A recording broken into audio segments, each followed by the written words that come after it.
Olá, boa tarde a todos e todas.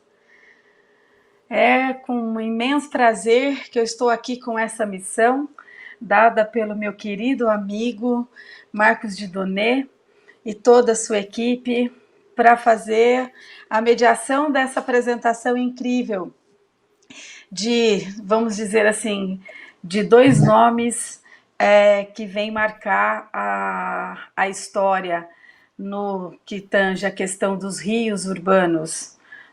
Então, nós temos aqui hoje uma fala extremamente importante do Frank Rogala e do Paulo Constantino, que estou conhecendo agora. É um prazer imenso ver vocês na Prazer. telinha. Prazer, Paulo, prazer, Frank. É, Oi, tudo. Estar aqui com vocês hoje vai ser mais uma tarde de aprendizado. Estou falando diretamente de São José do Rio Preto, interior do estado de São Paulo, e é uma cidade de quase 600 mil, quase 500 mil habitantes. Nós estamos em 460 mil habitantes, com muitos cases importantes no tocante de saneamento, no tocante de arborização, de recuperação de rios. Então, estar aqui com vocês hoje vai ser uma troca incrível de experiência, mas eu tenho certeza que vou aprender muito. Então, para falar do nosso seminário hoje de despoluição e recuperação de rios urbanos, começo apresentando o nosso querido Frank Rogala, que eu tomei a liberdade, meninos. Posso chamá-los de meninos, né? Posso quebrar os protocolos? À vontade, esteja à Imagine, vontade. neta de português com italiano, eu preciso quebrar Muito bem. protocolos. Não tem jeito. Sim. E tô vendo, Paulo, tô me sentindo em casa, viu? Quase em casa. Então, eu tomei a liberdade de estudar um pouco o currículo de vocês e preciso dizer que foi uma mistura de emoção, com muito orgulho de estar aqui, porque vocês têm histórias incríveis para contar. Então, o Frank Rogala, engenheiro ambiental, diretor de inovação da Aqualia, é isso mesmo, Frank? Pronunciei Sim, certo? sim, É Aqualia, uma empresa em Espanha, a qual é Aqualia? perfeito. Isso, que é de Madrid, né, que é uma empresa fornecedora de serviços de água para cerca de 30 milhões de pessoas. Que responsabilidade, não? Nos últimos 10 anos, o Frank vem coordenando uma equipe de inovação, onde participa de mais de 10 projetos com foco em recuperação de recursos e soluções sustentáveis. Quero muito entender tudo isso, porque eu sou a grande lutadora para a economia de recursos da natureza. E está aí uma pessoa que vai me ensinar bastante hoje. E o Paulo Constantino. Paulo, olha, também li o seu currículo e algumas histórias. A sua história de infância me emocionou profundamente. Então, mas preciso falar, né, do seu currículo: economista, licenciado em economia, especialista em economia monetária e financeira, é o porta-voz do Protejo, movimento pelo Tejo, que é um movimento de cidadania, com a missão de sensibilizar e mobilizar os cidadãos em defesa do Rio Tejo e seus afluentes. Muito bem, estou aqui, à frente de duas celebridades. Frank, a palavra é tua. Vamos começar então, meninos, com 10 minutos para cada fala. É uma pena que nós temos 60 minutos no total, mas nós começamos com 10 minutos só para fazer um esquenta. Vocês contam um pouco sobre o trabalho de vocês, para que dê tempo para que a gente possa depois, nas considerações finais, poder fazer uma troca, talvez de algumas perguntas, se sobrar tempo, e de experiências. Vamos lá? Frank, é com Perfeito. você. Sim, muito obrigado. É uma grande honra de falar com vocês. Não sei se vocês entendem minha mistura entre portunhol e Spanglish, pero porque he trabalhado em muitos sítios e já estou confundindo os idiomas. Tive o privilégio de trabalhar na França no início, mais de 10 anos, contribuindo no trabalho de despoluição do rio Teme. Depois fui para New York e também trabalhei aí com as grandes 14 estações de depuração que tem em Nova York para limpar a baía do Hudson. E depois fui trabalhar em Londres, aonde também contribuí em todos os novos projetos do Rio Thames. E claro, o Rio Thames é muito famoso porque já foi despoluído 150 anos atrás, não? No meio dos anos 18.000, 18.050, havia muita cólera, milhares de gente morrendo por mala qualidade de água que, claro, contaminou toda a população do Londres, que foi a maior cidade do mundo nessa época. E claro que com esses problemas da cólera e de milhares de gente morrendo, o governo decidiu fazer o primeiro grande projeto de despoluição do rio e confiou a um engenheiro aí esse trabalho das duas partes do rio, uma no norte e outra no sul, fazer estas enormes canalizações, os enormes esgotos para evitar que a água residual vá direto no rio. Claro que foi anos e anos, décadas de trabalho. Começou em 1850 com este trabalho do Joseph Bazalgette, que primeiro necessitava 5 anos para fazer os planos de todos os milhares de quilômetros de coletores e também 2 plantas de depuração que ao início só foram tanques de retenção ao extrema este de Londres, onde todavia tem influência do mar. Havia tanques de 6 horas, para cada 6 horas poder colocar o água residual no mar, porque nessa época não havia todavia recursos de tratamento. Só no início do século fizeram um estudo para fazer um tratamento físico-químico em os dois lados. Um se chama Beckton, no norte, que é o maior sítio, e Crossness, no sul. Em os dois sítios, no ano 19.000, se inaugurou tratamento físico-químico para separar os sólidos, e os sólidos depois foram mandados por barco ao mar, e claro que a água foi colocada diretamente no rio e nessa influência do estuário como estava antes. E só 30 anos depois, nos anos 1930, começou a construir realmente um tratamento biológico com lodos ativados e que depois foram estendidos cada 30 anos, mais ou menos. Em 1960 começou outra planta grande de lodos ativados. Em 67 foi extendido para tratar mais de 1 milhão de metros cúbicos dia em Beckton, e hoje todavía é uma das maiores plantas do mundo com capacidade máxima de 2,5 milhões de metros cúbicos dia. E outro cambio que foi ao início deste século foi de não mandar o fango mais no mar, e se construíram grandes incineradores nessas duas plantas de Beckton e Crossness para tratar o fango e eliminar esta poluição marina que havia hasta entonces. Então, esto es a história de Londres. Todavía estão trabalhando. Há agora 8 plantas dentro da região metropolitana que gestiona uma empresa que se chama Thames Water.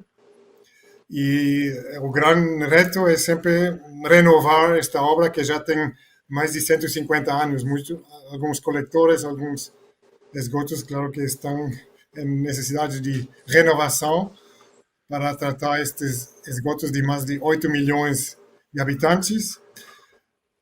Hay que destacar que toda esta obra fue casi destruida durante la Segunda Guerra Mundial, al punto que en los años 50 el río otra vez estaba un río muerto, pero hoy, gracias a todo este trabajo reciente de rehabilitación, de extensión, ya tienen más de 150 tipos de peces no río Tamisa y hoy es un río vivo. Entonces, a pesar que después de la guerra já tive um problema de falta de oxígeno e de mortalidade. Então, não sei se já é consumido 10 minutos, porque falta toda a Não, história de Paris, que vai durar 10 minutos mais. Pero talvez não, pode será um pouco. continuar, eu te dou um toque, pode continuar. Mais 5 minutos, vamos lá, mais um pouquinho. Sim, claro, Paris tive um desafio muito parecido. Há uma frase muito famosa do Jacques Chirac, que foi prefeito de Paris en los años 80 y inicio de 90, antes de que fue presidente de la República Francesa, y en su última campaña electoral fiz a promesa de nadar no río en 3 años. Esto falou en 1990. Hoje o novo prefeito do Paris, Anne Hidalgo, disse talvez em 24 nos próximos Jogos Olímpicos vão poder nadar no rio. Então, ali também se pode ver que é um processo lento, um processo caro, um processo difícil.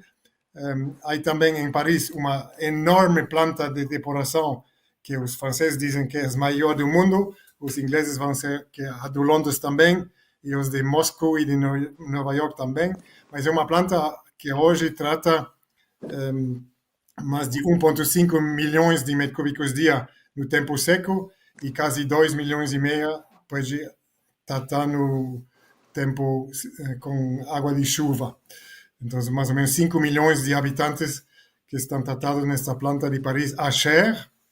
Inicialmente a ideia foi de sempre extender esta planta, inició en 37 con 200.000 metros cúbicos día y después cada década más o menos, después de la Guerra Mundial, en 62, en 72, en 78, se añadieron otras plantas, Asher 1, 2, 3, 4, de 200.000 llegaron hasta 1,5 milhão de metros cúbicos día, pero después cidade de Paris decidiu de cambiar de ideia e não mandar todo o esgoto em um sítio só e se fez uma descentralização e que se construíram outras plantas na periferia, que hoje são 5, primeiro em Valenton, depois no meio em Colombes, depois em Grésillon, que agora são plantas muito modernas com tecnologias muito compactas que se podem esconder nos edifícios e desodorizar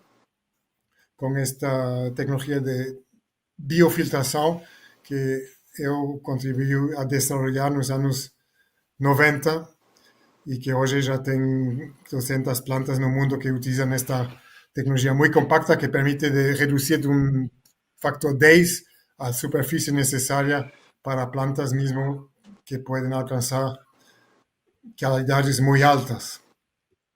Porque, claro, en Europa tenemos una norma europea de depuración que exige que se elimina fósforo y nitrógeno y no solo la polución la DBO, la DQO clásica. Claro que todo esto no es gratis. Por ejemplo, a factura do francés en París en los años 90 fue de 1,5 euros. En el año 2000 ya aumentó de 1 euro a 2,5 y hoy es más cerca de 5 euros porque la mitad ya es todo el coste del tratamiento, coste más o menos 2,5 euros por metro cúbico tratado. Entonces, são custos importantes para toda a população, e isso é um esforço que toda a Europa faz para alcançar esses objetivos da norma europeia de depuração. E penso que aí é a grande decisão da sociedade, né, que há que suportar este esforço da depuração, que não é pequeno como obra e como inversão, pero dá um futuro, claro, se se pode nadar nos rios urbanos, dá toda uma atmosfera, um ambiente diferente que penso que vale a pena. Então, isso para não Perfeito. demorar demasiado, mas penso que a questão Sim, principal é qual é o esforço que a gente está preparados para assumir para limpar os rios. Porque perfeito. tecnicamente Histórias é incríveis. possível. Não pode continuar. Tecnicamente é Não, não, possível. Por favor, é um pouco conclua. o debate principal. Não tecnicamente tem recursos para mesmo reutilizar água, beber água residual, se pode alcançar. Em Singapura já se faz, em Namíbia também, quando não tem outra opção. Tecnicamente, a água residual se pode reconverter em água potável, mas é um esforço econômico importante, e é um pouco a decisão social da comunidade se vale a pena e em que ritmo se pode alcançar.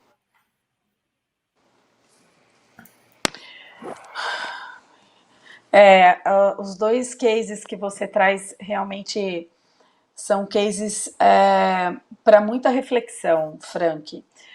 Porque você traz duas situações dentro da Europa, cenários que aconteceram, que tinham um desenho antes da guerra, depois foi reconstruído pós-guerra, e vocês Sim, estão em processo avançado nesse pensamento de despoluição do rio.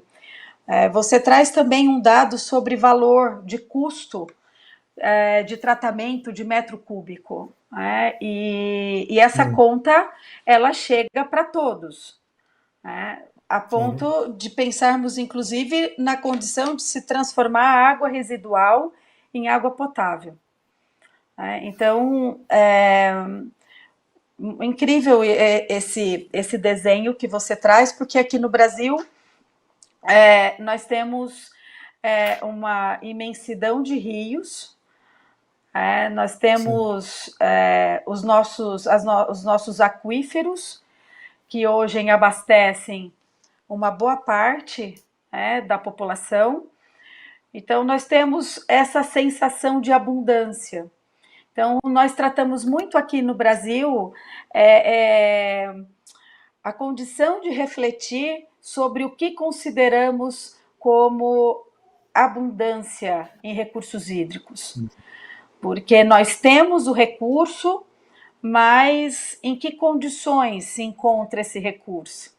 Independente da quantidade que temos. Então, eu falo que existe dois cenários importantes: aquele da escassez, que envolve a falta, e aquele da escassez com a água, por ela estar poluída. Então, nós vivemos, principalmente aí nessa iminência da urgência das mudanças climáticas, nós já estamos vivendo aqui na nossa região situação de seca. Já nós temos aí uma condição de seca que já não era vista há 20 anos. Então, hoje nós estamos tendo que pensar em resiliência e adaptação. E isso envolve a questão direta à condição dos recursos hídricos. Então, esse olhar que você traz dessa recuperação e desse avanço na despoluição dos rios tem muito sentido aqui para a gente também.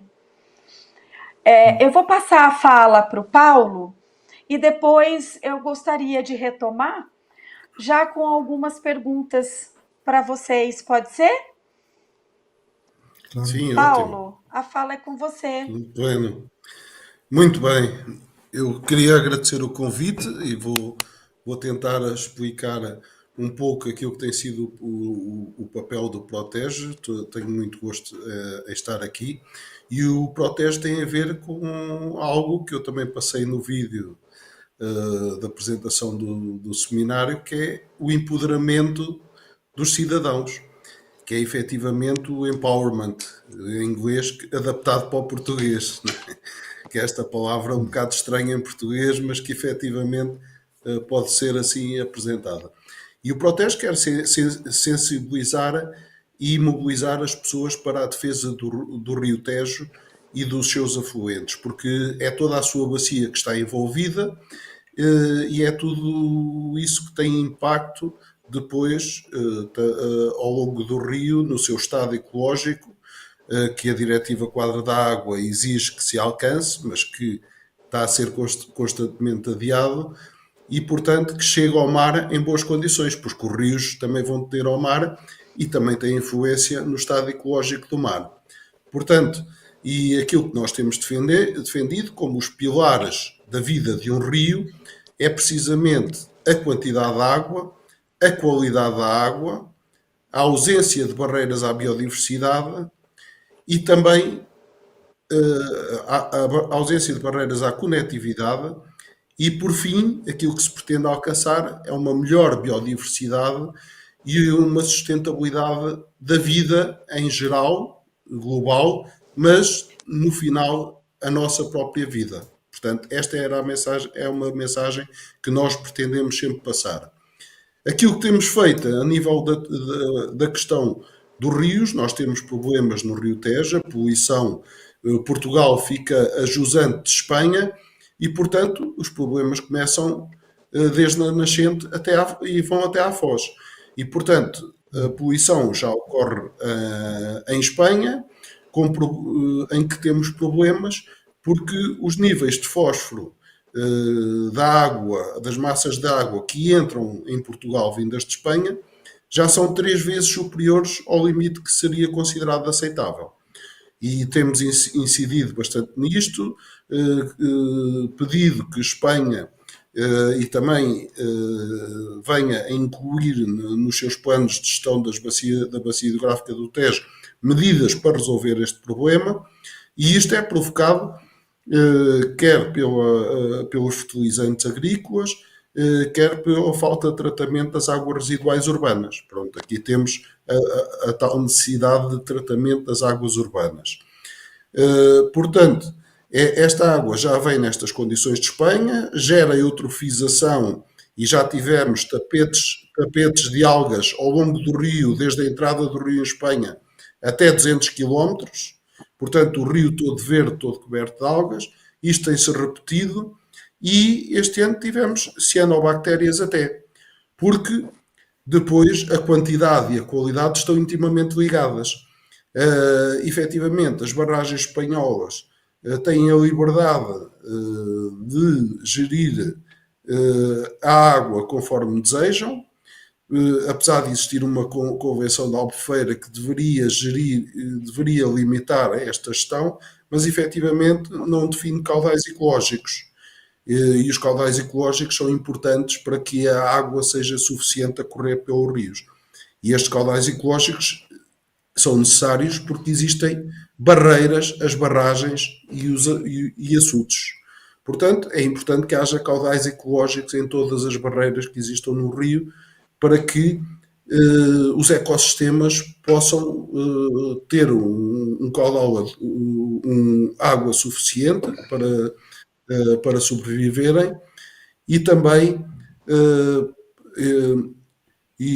portanto essencialmente isto, e também para as próprias populações usarem e para o enquadramento paisagístico também de todo o património cultural associado ao próprio rio.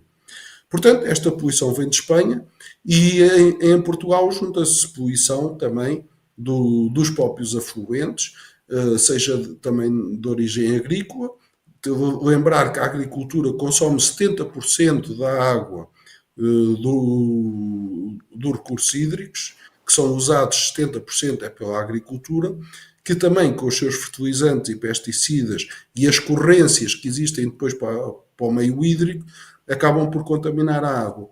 Também da indústria, das próprias suiniculturas, as pecuárias, e também da falta de tratamento de águas residuais urbanas e da própria indústria. E esta poluição acaba por chegar ao estuário e nós, desde março de 2021, que o estuário do Tejo, a montante da Ponte Vasco da Gama, que fica a meio do estuário, até à entrada do rio no estuário, essa zona está interdita para a pesca de bivalves. Os bivalves são excelentes indicadores biológicos e têm uma contaminação microbiológica que não podem ser para consumo humano em certas condições e, portanto, são para transformação em unidades industriais e neste caso até está interdita. Nós tivemos um problema também grave que foi de poluição desde 2015 a 2018, de grave poluição, desde o início da entrada do Tejo em Espanha, na zona de Vila Velha de Ródão, até perto de Lisboa. Isto porque o Tejo era contaminado com água negra, com muita espuma, e aquilo que nós sempre dissemos é que era uma empresa da área da celulose, eu também não vou entrar aqui na nomeação, que estaria a poluir, porque a poluição era tão intensa que não existia outra unidade que conseguisse fazer aquele tipo de poluição. Portanto, depois houve um incidente também desta poluição a 24 de janeiro, que efetivamente evidenciou níveis de celulose 5.000 vezes acima do normal, com espuma imensa de mais de meio metro num açude. O Protejo, desde 2015, fez uma primeira manifestação ao longo de todo o rio, em todas as suas praias fluviais. Fez outra manifestação no início de 2017 em frente à própria fábrica. Fez outra manifestação em Lisboa, no Terreiro do Paço, em frente à sede de todo o governo. E, portanto, fizemos esta pressão. Fizemos também pressão nas redes sociais, na comunicação social, e esta pressão conseguiu fazer com que nós, antes de irmos ter a terceira manifestação em Lisboa, fomos convidados para uma reunião pelo Sr. Ministro do Ambiente. E então pudemos ter alguns progressos, perceber que a fábrica, que a estação de tratamento de águas residuais industriais dessa unidade que estaria prevista para 2020 iria ser antecipada para 2018 e efetivamente foi. Foi pela pressão de todos os cidadãos e também das organizações que integram o Protejo, que são ambientais, são institucionais, são municípios, como vocês têm as prefeituras, associações de desenvolvimento regional, muitas entidades que fizeram pressão para que efetivamente o problema fosse resolvido.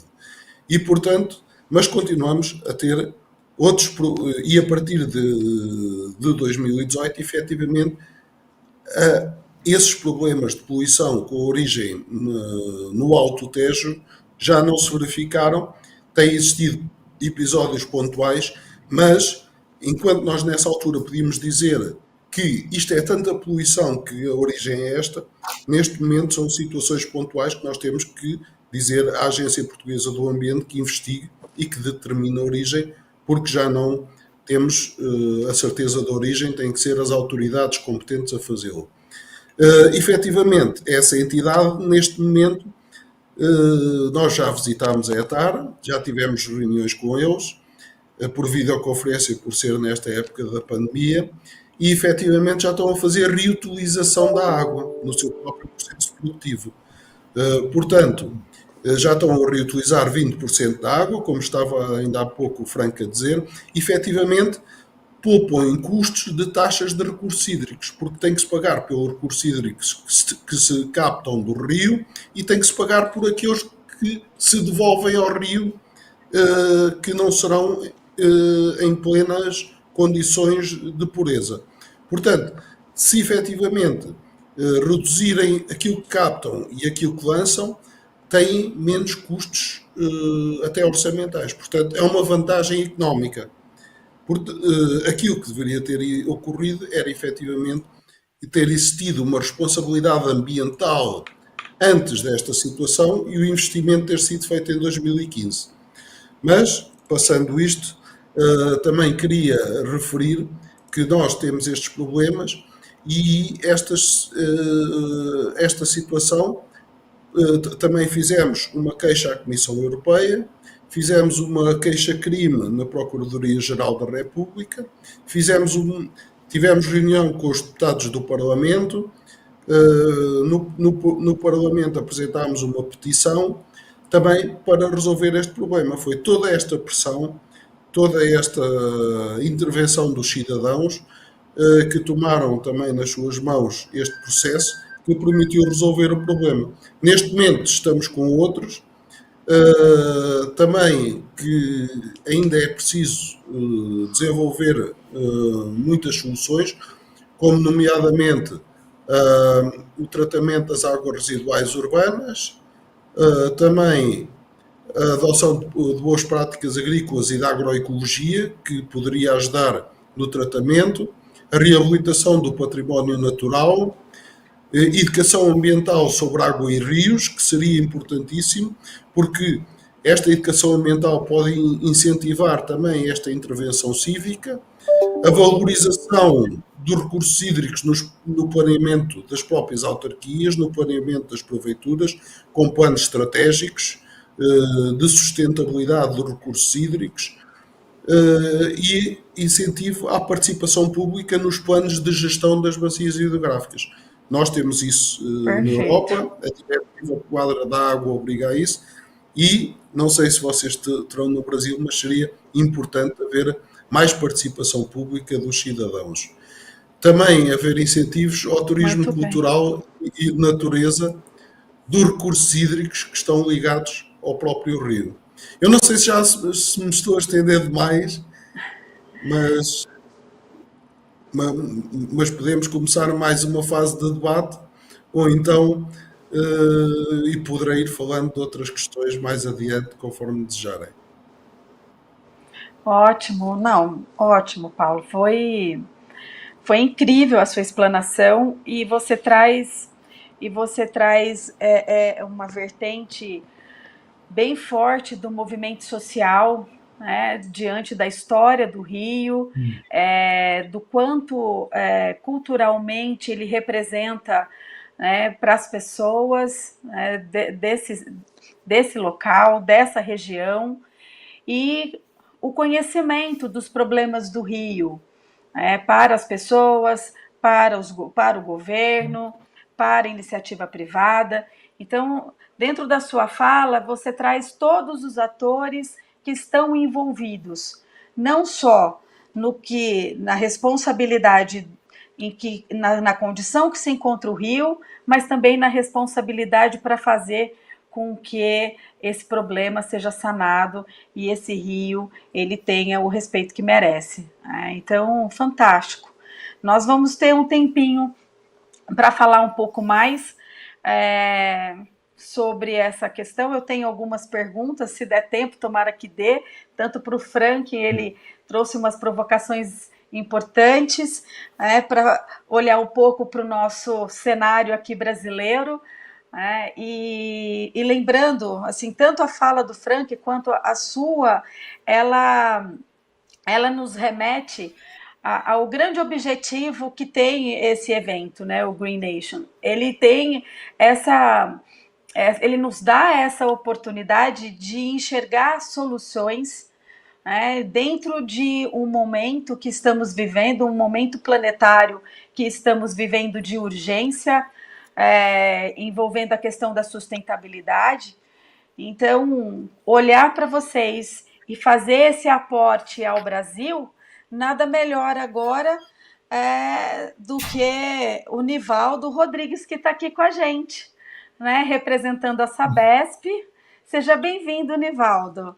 O Nivaldo Rodrigues da Costa, ele pode fazer esse paralelo junto comigo aqui, né, enquanto brasileiro, enquanto estando no Brasil, vamos dizer assim, né, com esse olhar que nós temos da Europa, o que nós temos para mostrar, né, da nossa evolução com relação à despoluição dos nossos rios no Brasil. O Nivaldo, ele é engenheiro civil, ele está aqui representando a Sabesp, é especialista em engenharia de saneamento básico, está na Sabesp desde 1992, é isso mesmo? Estou falando, tá certinho, desde 1992, e ele é superintendente de unidade de negócios e tratamento de esgoto da região metropolitana. Então, ele está nesse cargo desde 2016. Então, eu gostaria de ouvir um pouco você, Nivaldo, para contar um pouco, dividir aí, ou melhor, somar essa experiência que nós temos aqui no Brasil com relação à despoluição dos nossos rios. E nós temos aí agora, pelo governo do estado de São Paulo, uma grande esperança, que nós estamos buscando isso também há décadas, não diferente da história aí de Paris, viu, Frank? Nós também estamos aqui no Brasil olhando para o Rio Pinheiros, vou falar por nós aqui no estado de São Paulo, né? E nós temos uma esperança incrível aí do estado, desse novo olhar ambiental do nosso governo do estado de São Paulo. Eu acho que o Nivaldo pode contar um pouquinho para a gente. A fala é tua, Nivaldo, você tem 10 minutos para que a gente tenha tempo depois de fazer uma troca rápida de experiências aí nas considerações finais. Boa tarde, colegas de mesa, boa tarde a todos que estão nos assistindo. É um prazer estar falando aqui com vocês, falando um pouco sobre esse grande desafio que é trazer e integrar rios metropolitanos à vida urbana. Nós, como seguindo diretamente o ciclo do saneamento, a gente sabe desse grande desafio, não só aqui no Brasil, mas como foi apresentado em diversos países do mundo. Temos o projeto Tietê, um projeto de grande vulto, que também está em curso, que trouxe resultados muito positivos para o saneamento, não só paulista, mas como brasileiro. Mas, em especial, hoje eu vou falar um pouco sobre o Novo Pinheiros, o projeto Novo Pinheiros, que está em curso efetivamente desde 2019, o Novo Pinheiros, e com metas ousadas, desafiadoras, mas factíveis, e nós estamos caminhando muito bem, e eu quero comentar um pouco sobre isso. O Rio Pinheiros é o nosso segundo maior rio metropolitano, ficando atrás apenas do Rio Tietê, um rio com 25 quilômetros de extensão, um rio cuja sua bacia hidrográfica comporta uma população equivalente ao Uruguai, só para se ter uma ideia em termos de magnitude e de tamanho do que nós estamos falando, uma área com as diversidades que nós encontramos dentro do próprio país, né?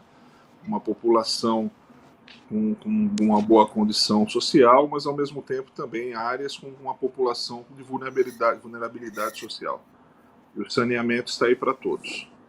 Nós tratamos aqui na Sabesp um saneamento inclusivo, entendemos o saneamento como um vetor de desenvolvimento, e assim está sendo feito também no projeto Novo Pinheiros. A grande vantagem que eu trago desse novo olhar ao projeto Novo Pinheiros foi uma forma concentrada de congregar todas as possibilidades, todas as necessidades de intervenção para que possamos ter os resultados o mais breve possível. Os números são bastante expressivos. Nós fizemos um diagnóstico bastante aprofundado de todas as suas 25 subbacias, dos seus afluentes, né? Nós trabalhamos muito isso, trabalhando cada afluente para que o resultado final se dê no próprio rio principal. Um trabalho muito forte de intervenções, de diagnóstico, de identificação das quais seriam as intervenções necessárias para se aumentar o percentual de coleta e também o percentual de esgoto a ser encaminhado. Travou aqui, não sei se estão me vendo bem. Pontuamos também as questões, número de economias, né, que é um número que nós utilizamos aqui como referência, que são as economias, são a cada residência, esse número que a gente intitula aqui por economia. Então, basicamente, às vezes prédios também entram como cada morada considerados uma economia. Então, são mais de 533 mil economias que seriam, no início do projeto, projetadas para encaminhar para tratamento. E desse número, no decorrer desses últimos 3 anos, já mandamos 84% para tratamento. Então, já saiu essa carga orgânica, já teve essa redução direta dos afluentes e, por consequência, do próprio Rio Pinheiros, sendo encaminhada todas para a maior estação de tratamento de esgoto da América do Sul, que é a estação de Barueri. A meta, temos uma meta especificamente para esse rio, que é chegar com a DBO inferior a 30 miligramas por litro. Esse número foi obtido em parceria, inclusive, com a nossa área, nossa empresa fiscalizadora, a CETESB, do governo do estado, uma empresa também do estado de São Paulo, muito renomada nesse sentido também, e que fez com 30 miligramas por litro e com OD superior a 2 miligramas por litro, uma condição de que o rio voltasse a ter vida. Não estamos dizendo que vai se nadar no rio, não é isso, mas não vai ter problemas de odores, vai ter uma qualidade muito melhor do que se tinha no passado. O Rio Pinheiros, ele tem todas as suas particularidades, como eu falei anteriormente, de ser um rio metropolitano. Alguns desafios importantes que nós identificamos foi a implantação de redes de esgoto em áreas que às vezes estavam ocupadas irregularmente. Então tínhamos alguns desafios de alternativas não tão convencionais para a implantação, mas avançamos com isso. Faz parte do projeto também a implantação de 5 unidades recuperadoras de água, ou seja, em áreas, em comunidades onde não se é possível nesse primeiro momento implantar a rede coletora de esgoto, será feito o tratamento daquele córrego, daquele afluente que chegaria para o rio principal, trazendo isso um benefício ambiental num primeiro momento, mas na sequência, com o futuro, uma reurbanização, a gente implanta também a rede de esgoto nesses 5 trechos, mas o objetivo também seria a garantia de toda a água, de toda a qualidade dos seus afluentes e, por consequência, do próprio Rio Pinheiros. É um grande desafio, tem um trabalho também conjunto com outras empresas. A empresa responsável pela gestão do rio está trabalhando também com um trabalho de desassoreamento do próprio rio. A gente sabe que é um rio com uma calha não muito profunda, chega nos seus pontos máximos 5, 6 metros, mas em média uma calha mais rasa, em 2,5, 3 metros de profundidade. Então é a necessidade em alguns pontos de ter o desassoreamento para aumentar assim a velocidade do próprio rio, melhorando as suas condições. Tem todo um conjunto de empresas que fazem parte, que são atores da gestão do próprio rio, trabalhando para melhorar a sua qualidade. Uma parte importante e integrante também da questão do rio é a própria população. Então existem trabalhos também que estão sendo feitos em parceria com a prefeitura do município de São Paulo e outras prefeituras também, que acabam tendo impacto, para trabalhar na questão da educação ambiental. A gente tem momentos somente quando tem momentos após uma chuva um pouco mais intensa, a gente acaba observando a poluição difusa dentro dos próprios corpos d'água, principalmente dos córregos. Então temos feito um trabalho também muito forte junto à população, junto a líderes comunitários, de demonstrar a importância também desse condicionamento adequado do próprio lixo, para que ele não vá, você jogando no rio, aqui no córrego, vai chegar no rio principal obrigatoriamente. Então tem todo esse trabalho de educação ambiental que também está sendo levado, para cujo objetivo central a gente consiga trazer alternativas de integrar efetivamente esse rio à sociedade. O caminho está sendo bastante esperançoso para todos nós, a gente já tem obtido os próprios resultados físicos de poder encaminhar mais esgoto para tratamento. A gente está falando de uma população bastante expressiva, aí, em torno de 460 mil economias, multiplicando isso para vezes 3, mais de 1,5 milhão de habitantes tiveram seu esgoto durante o período desse novo Pinheiros, e encaminhado para tratamento. Isso é um número bastante expressivo, uma cidade do tamanho da cidade de Guarulhos, né? Que é a segunda cidade do estado de São Paulo. Então e dentro de um curto espaço de tempo. Nosso objetivo é entregar esse rio dentro dessa meta pré-estabelecida de 30 miligramas por litro e de 30 miligramas por litro de DBO e de 2 miligramas por litro de OD, entregar essa meta até dezembro de 2022. Estamos trabalhando muito forte para isso, existe uma sinergia muito forte dentro da própria companhia, uma mobilização completa dentro das áreas da companhia, seja de empreendimento, seja das áreas operacionais, para nós entregarmos esse produto, essa entrega efetiva para a cidade de São Paulo, para o estado de São Paulo, para o Brasil como um todo. E, na sequência, não paramos, estamos trabalhando também no Tietê, e na sequência teremos as metas também, um desafio um pouco maior, mas teremos a meta também para o Tietê, o nosso outro principal rio, que também já teve resultados muito positivos desde o início do seu projeto.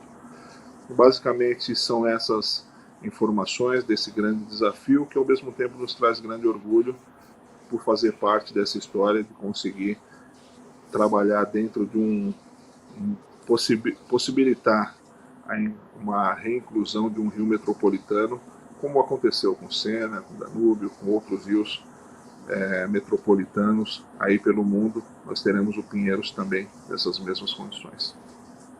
Estou à disposição para eventuais questionamentos.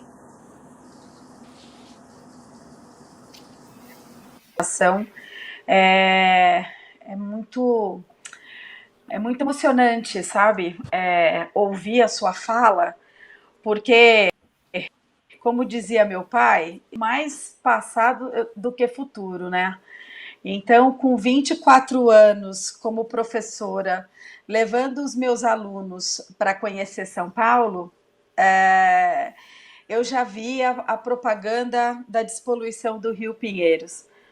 Então, hoje, em 2021, saber que isso é uma realidade é incrível. É incrível. Enquanto cidadã e parte, né, dessa história, eu acho que isso atinge o propósito que a gente quer para o século XXI. A gente não tem mais tempo.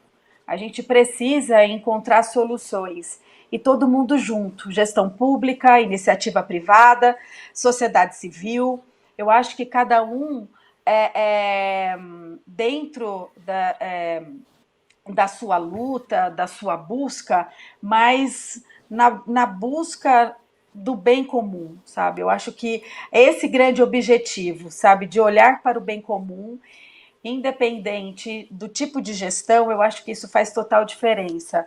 Eu gostaria de, dentro desses 5 minutinhos, falando um pouco da nossa região, que a gente está no Noroeste Paulista, pegando um pouco o gancho do Frank, do Paulo, com a realidade de Portugal, e você com esse desenho incrível, né, na região metropolitana que a Sabesp vem fazendo, e também no Novo Pinheiros. Eu preciso dizer um pouquinho rapidamente de São José do Rio Preto, porque a história de São José do Rio Preto com relação ao saneamento é ímpar. A gente tem um trabalho histórico de prioridade política em gestão de saneamento, que hoje a gente tem resultado de praticamente 100% de eficiência no tratamento de esgoto e no tratamento de água, para uma população de quase 500 mil habitantes. Mas isso não nasceu ontem. É aí que é o ponto, que eu acho que tem a ver com o que o Frank falou e tem a ver com todo esse histórico de movimento social que o Paulo nos traz, e desse olhar que a Sabesp vem trazendo para o Rio Pinheiros. Então, quando a gente fala de gestão, a gente tem que olhar para um histórico. Nós temos uma lei de saneamento no Brasil que é datada de 2007, e nós temos assim, a evolução do tratamento de esgoto em São José do Rio Preto, também datado de 2007. Então, isso é fantástico, mas isso também não nos impediu de gastar 3 milhões de reais na limpeza do Rio Preto, que é o nosso rio principal, que abastece 25% da nossa população, justamente para poder eliminar resíduos desse rio. E na nossa realidade, aqui em São José do Rio Preto, Paulo, Frank, Enivaldo, acreditem, é resíduo inerte, é muito lixo que vem da população, que vem pela canalização dos rios, dos nossos rios urbanos, que cai aí a jusante do nosso Rio Preto. Então, nós tivemos aí uma quantidade imensa de toneladas de resíduos que nós tiramos a jusante do Rio Preto. Então, cada história que vem aqui hoje, ela traz uma realidade de ação humana, seja por despejo industrial, seja por esgoto clandestino, ligação de esgoto clandestina, seja por despejo de resíduos sólidos da própria população na área urbana, nos espaços públicos. De qualquer forma, somos nós mesmos que sentimos tudo isso. Então, nós temos aqui, contando com o meu rapidamente, 4 cases importantes para que a gente coloque em reflexão qual que é o nosso papel como gestor público, como movimento social, que é fundamental essa integração entre gestão pública e sociedade, envolvendo movimento social e iniciativa privada, não tem mais volta. Nós precisamos dar as mãos e aumentar essa ciranda do bem para fazer com que a coisa aconteça. E tem jeito, acreditem, tem jeito. Então, nós estamos aí para fechar o tempo, mas eu vou, por conta e risco, tomar a liberdade de abrir espaço de 5 minutos para as considerações finais de vocês. Prometo que eu não falo mais. E quero dar um spoiler já, de pronto, assim, que o Didonê esteja agora com o áudio fechado e não esteja nos ouvindo, mas pelo teor e pelo peso, né, da temática, estamos já pensando na possibilidade de fazer um trabalho de mais tempo com cada um de vocês, para que nós possamos aprofundar na temática e na história que vocês nos trazem. Se vocês aceitarem aí esse novo desafio de aprofundar a discussão do tema, logo nós teremos um novo encontro juntos, que vai ser muito bacana. Então eu abro 5 minutos, começando pelo Frank. Obrigada, Frank. A palavra é sua para as considerações finais. Sim, muito obrigado. Eu me lembro do tempo que passei em São Paulo, 4 anos viver aí, de 97 a 2001. E então queria dar o parabéns para Nivaldo do todo o progresso que a Sabesp fez para despoluizar estes rios urbanos que realmente, comparado a Europa, claro, son muy poluidos, pero hay que destacar que en Europa también, que sea el Ruhr en Alemania, la Sena en París, la Tamisa, fueran 50 o 100 años de trabajo, y a Sabesp fiz o mismo en muito menos da metade, talvez de 25 anos em vez de 50. E isso, claro, é um compromisso social importante e apoio muito o que o Paulo dizia, não? Que ao final é a vontade do cidadão de resolver o problema, porque ao final a conta tem que pagar o utilizário, o cidadão. E em Europa temos este debate, os franceses, os ingleses, os alemães pagam 5 euros por metro cúbico de água, a metade água potável, outra metade o esgoto. Em Espanha e em Portugal temos problema de subir a 2 euros o metro cúbico. Claro, entre 5 e 2 há uma grande diferença que condiciona a velocidade e a intensidade das inversões que podemos fazer.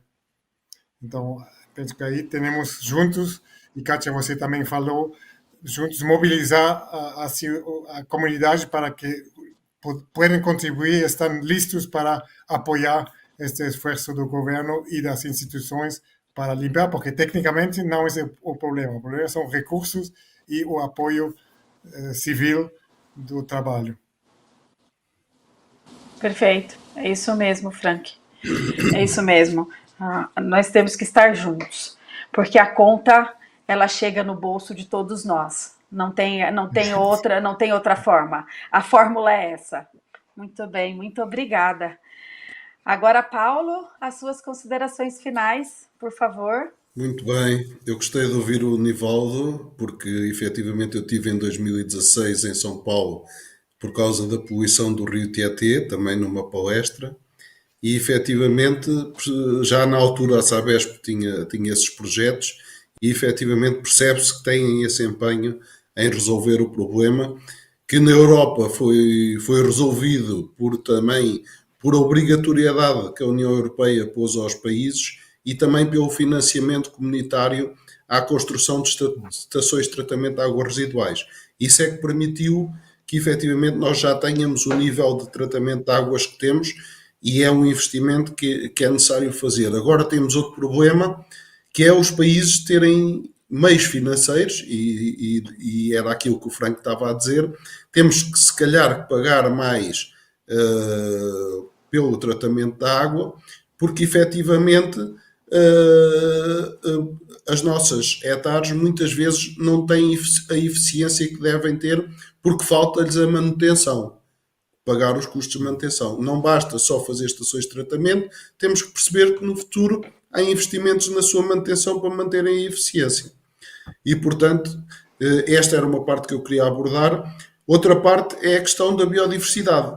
Sendo o Brasil o grande país que é, em termos de recursos naturais e efetivamente de biodiversidade que é necessário preservar, essa biodiversidade é fundamental para termos boa qualidade de recursos hídricos, porque essa biodiversidade é que permite que tenhamos disponibilidade de água em quantidade, também ter qualidade de água, porque purifica a própria água e ajuda a mitigar os efeitos das alterações climáticas. E este é um apelo que em meu nome e em nome, se calhar, de todo o mundo, nós fazemos também ao Brasil. Não tem qualquer obrigação, mas pode contribuir nesta preservação da biodiversidade que é muito importante para todos estes aspectos que eu acabei de falar. Maravilha, Paulo. Maravilha. A gente soma ao seu apelo. Acredite, estamos juntos nesse apelo que é um apelo global, é um apelo planetário. Exatamente. E a questão da biodiversidade, ela é fundamental. Então, o modelo de corredor ecológico que circundam aí, que acolhem os rios urbanos, pensando na questão da biodiversidade, faz todo sentido e faz toda a diferença, que é algo que precisa ser implantado aí, pensado aí nos planos dos municípios. Agora é com você, Nivaldo, as considerações finais. Agradeço mais uma vez o convite. Obrigado, parabéns a todos que participaram. Obrigado pelas palavras. Vou falar um pouco, Paulo, que você tocou num tema, vou falar rapidinho, referente à eficiência das estações. Isso me pega direto, pessoa, acaba de ser responsável pelas estações metropolitanas. E nós temos trabalhado muito forte nisso também, de buscar a máxima eficiência das estações, porque automaticamente a gente traz o benefício ambiental, sem esquecer também que as estações elas são um grande berço da economia circular, a partir do tratamento do esgoto. Tem vários outros benefícios, desde a produção de energia limpa, de água de reuso, vários outros, que nós estamos olhando também, visando essa questão da transformação do resíduo em recurso. Isso eu acho que é um olhar importante, que faz parte também, não só diretamente mas da eficiência das estações. E em foco da parte do Rio Pinheiros, como eu disse anteriormente, nós todos estamos muito felizes de participar de um projeto como esse, como do projeto Tietê também, eu reforço, o Pinheiros ele está dentro também do projeto Tietê. O projeto Tietê ele pega a bacia como um todo do Alto Tietê, e participar de um projeto como esse, para nós como sanitaristas, nos deixa muito felizes, porque a limpeza do rio, a despoluição do rio é um ponto muito importante, mas nós estamos também ampliando o saneamento, que é básico, o saneamento que ele traz a continuidade das crianças nas escolas, que ele reduz índice de morbidade, então traz saúde. Saneamento, fazer saneamento é cuidar de pessoas, fazer saneamento é cuidar de vida. Então a gente fica muito feliz de fazer parte de um projeto como esse, que ele traz sim a integração do rio à sociedade, ele traz sim uma visão melhor da cidade como um todo, mas ele traz uma condição, uma melhoria da qualidade de vida para a população. E a gente acredita muito nisso, e isso acho que também nos faz a acelerar esses processos e a entregar, a buscar cada vez mais rápido entregar esse benefício para a sociedade. Muito obrigado pela oportunidade. Perfeito, Nivaldo. Bom, você não estava ainda na sala quando eu pedi a liberdade de chamá-los de meninos, tá? Então, estendo a você, né? Obrigado. Estendo a você. Então, assim, agradeço em nome do Green Nation, de toda a equipe que está aí nos bastidores, nos acompanhando. Agradeço profundamente a participação de vocês. Enquanto para mim foi um orgulho imenso, uma honra estar com vocês nesses 60 minutos, porque enquanto secretária de Meio Ambiente e Urbanismo de um município como São José do Rio Preto, com todos os cases que nós temos envolvendo a questão de sustentabilidade, eu posso dizer para vocês que aqui a gente aprendeu muito mais e ficou gostinho de quero mais. Então, vocês já têm uma missão instituída para que a gente possa fazer novos quadros de discussão sobre essa temática, que ela só começou.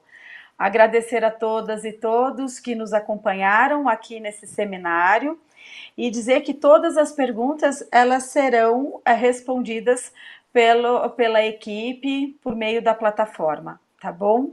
Muito obrigada, gente, gratidão. Muito obrigado à Green Nation também.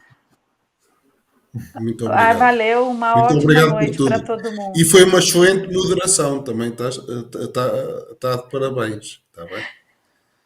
Muito obrigada, muito obrigada. Nos falaremos muito. Muitas trocas de experiência. Obrigado. Gratidão pela oportunidade, gente. Um abraço. Obrigado por tudo. Um abraço. Uma noite boa. boa. Noite. Um abraço a todos. Boa noite. Obrigado. Boa noite.